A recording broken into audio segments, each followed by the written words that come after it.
She has Get rid of nothing. all Hello, nothing. how are you? Hi, Derrel. Nice to meet you. No, she has nothing. Nothing. It's That gorgeous. skin is, and this is pre-airbrush.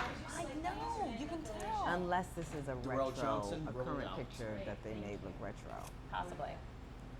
But it looks retro. It looks retro.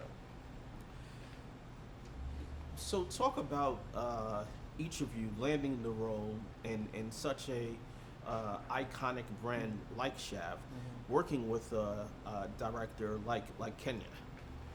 Like who? Like, Tim Story. Tim Story, the Kenya director. wrote it. Tim Story Kenya was our wrote it. director. Tim directed it. Yes. Mm-hmm.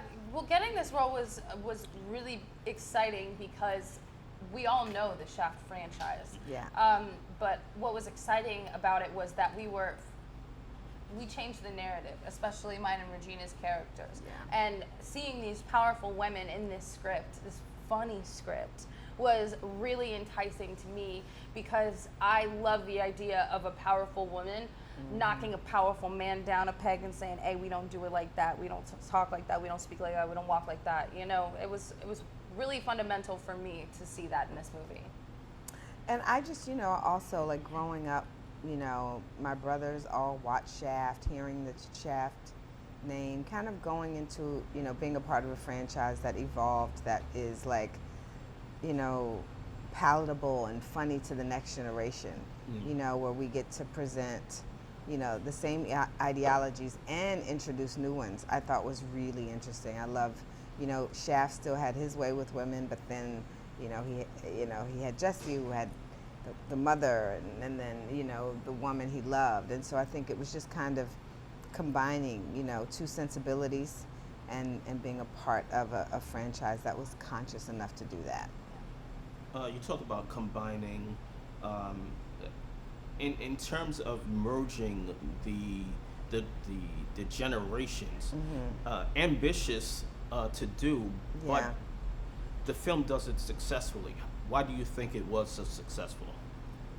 I mean, I think it was because it was authentic. I mean, I think that it was, they didn't try to change Shaft. They certainly didn't merge him, and he's unapologetically still Shaft. And then, but you also see him have a son that was raised by a woman without his influence. And you see him grow up in a time where things are more progressive and compassionate and, understanding the strength of a woman and the idea of change and growth. And I think because they were able to make Shaft authentic and then also make the world that we live in now very present and authentic, it just worked because nothing was forced. Yeah. How do these two powerful female characters force the generations of Shaft to change throughout the course of the film? I mean, we're the love of the Shaft's lives. I think that you can really kind of see that, especially with Regina and Sam's characters, is that she's the one that got away. She is the one that kind of holds him accountable on many different levels. And when you love someone, you listen to them, whether it's criticism or praise.